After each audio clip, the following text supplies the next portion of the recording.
നമസ്കാരം. ട്രാൻസ്ജെൻഡർ യുവതിയും കോൺഗ്രസ് അനുഭാവിയുമായ രാഗരഞ്ജിനി പി സരിനെതിരെ ഉന്നയിച്ച ലൈംഗിക ആരോപണങ്ങളിൽ സരിനും കുടുംബവും മാനനഷ്ടത്തിന് നോട്ടീസ് അയച്ചു. ശനിയാഴ്ചയാണ് രാഗരഞ്ജിനിക്ക് നോട്ടീസ് കൈമാറിയതെന്ന് സരിന്റെ ഭാര്യ ഡോക്ടർ സൗമ്യ അറിയിച്ചു. ആരോപണങ്ങളെ നിയമപരമായി നേരിടാൻ തന്നെയാണ് തീരുമാനമെന്നും അവർ വ്യക്തമാക്കി.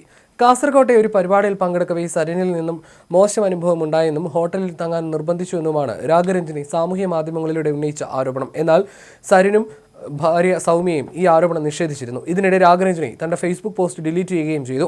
സരിനെതിരായ ആരോപണങ്ങൾ പ്രതിപക്ഷം വലിയ രീതിയിൽ പ്രചാരണ വിഷയമാക്കിയിരുന്നു.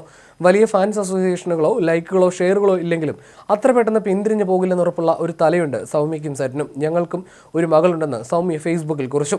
തങ്ങൾ ഒളിച്ചു പോകില്ലെന്നും ഇരയെ അപമാനിക്കാനോ സ്വാധീനിക്കാനോ ശ്രമിക്കില്ലെന്നും അവർ വ്യക്തമാക്കി. ഡോക്ടർ സൗമ്യ സരിന്റെ പോസ്റ്റ് ഇങ്ങനെയാണ്: ഞങ്ങൾ മാനനഷ്ടത്തിന് നോട്ടീസ് അയച്ചു. ഓണത്തിരക്കൊക്കെ ഒന്ന് ഒതുങ്ങിയ സ്ഥിതിക്ക് ഇനി കാര്യത്തിലേക്ക് വരാം. എന്റെ ഭർത്താവ് ഡോക്ടർ പി സരിനെതിരെ ചില ആരോപണങ്ങൾ ഉന്നയിച്ച ട്രാൻസ്ജെൻഡർ വ്യക്തിക്ക് കഴിഞ്ഞ ശനിയാഴ്ച തന്നെ ഞങ്ങൾ വക്കീൽ വഴി മാനനഷ്ട നോട്ടീസ് അയച്ചു. നിയമപരമായി നേരിടാൻ തന്നെയാണ് തീരുമാനം. ഈ ആരോപണം അവർ സോഷ്യൽ മീഡിയയിൽ പോസ്റ്റ് ചെയ്ത സാഹചര്യവും അത് ഏറ്റെടുത്ത് ആഘോഷിക്കുന്നവരുടെ ഉദ്ദേശവും എന്താണെന്ന് അരിയാഹാരം കഴിക്കുന്ന മലയാളിക്ക് മനസ്സിലാകും. ഒന്ന് സമാനവൽക്കരിക്കാൻ ശ്രമിച്ചതാണ്. ഇപ്പോഴത്തെ ഒരു പ്രത്യേക അവസ്ഥയിൽ എതിർപക്ഷത്ത് നിൽക്കുന്ന ഡോക്ടർ സരിനെതിരെയും പേരിനൊരു പെണ്ണുകേസെങ്കിലും ഉണ്ടാക്കി കൊടുക്കണ്ടേ? നിങ്ങളുടെ ആ തത്രപ്പാട് ഞങ്ങൾക്ക് മനസ്സിലാവുന്നതേ ഉള്ളൂ. പക്ഷേ ചെറിയൊരു വ്യത്യാസമുണ്ട് വർമ്മ സാറേ. ഒരു പൊതുപ്രവർത്തകനെതിരെ ആരോപണങ്ങൾ വരാം, സ്വാഭാവികം. പക്ഷേ അവർ അത് നേരിടുന്ന രീതിയാണ് വിലയിരുത്തപ്പെടേണ്ടത്, അല്ലേ? അതിൽ നിന്ന് തന്നെ പൊതുജനത്തിന് കാര്യം പിടികിട്ടും. ധൈര്യമുണ്ടെങ്കിൽ പോയി മാനനഷ്ടത്തിന് കേസ് കൊടുക്കുക. കേസ് കൊടുത്താൽ എല്ലാ തെളിവുകളും പുറത്തുവിടും. ഇതൊക്കെയാണ് കഴിഞ്ഞ 2 ദിവസമായി കേൾക്കുന്ന വെല്ലുവിളി. അപ്പോൾ ആദ്യത്തെ വ്യത്യാസം, ഞങ്ങൾ ഈ 2 വെല്ലുവിളികളും ഏറ്റെടുക്കുന്നു. ചേട്ടന്മാരെ, ഈ മാനനഷ്ടത്തിന് കേസ് കൊടുക്കാൻ ഇത്രയധികം ധൈര്യത്തിന്റെ ആവശ്യമൊന്നുമില്ല. 2 സിമ്പിൾ കാര്യങ്ങൾ മതി. ആരോപിക്കപ്പെട്ട കാര്യങ്ങൾ ചെയ്തിട്ടില്ല എന്ന് അവനവരിലുള്ള വിശ്വാസം, പങ്കാളികൾ എന്ന നിലയിൽ ഞങ്ങൾക്ക് പരസ്പരമുള്ള വിശ്വാസം, ഈ 2 ഉണ്ടെങ്കിൽ ഒരാൾ നമുക്കെതിരെ ഒരു ആരോപണമായി വന്നാൽ അത് തികച്ചും അടിസ്ഥാനരഹിതമാണെന്ന് പൂർണ്ണ ബോധ്യമുള്ള പക്ഷം നിയമപരമായി അതിനെ നേരിടാമെന്ന ആത്മവിശ്വാസം തനിയെ വന്നുകൊള്ളും.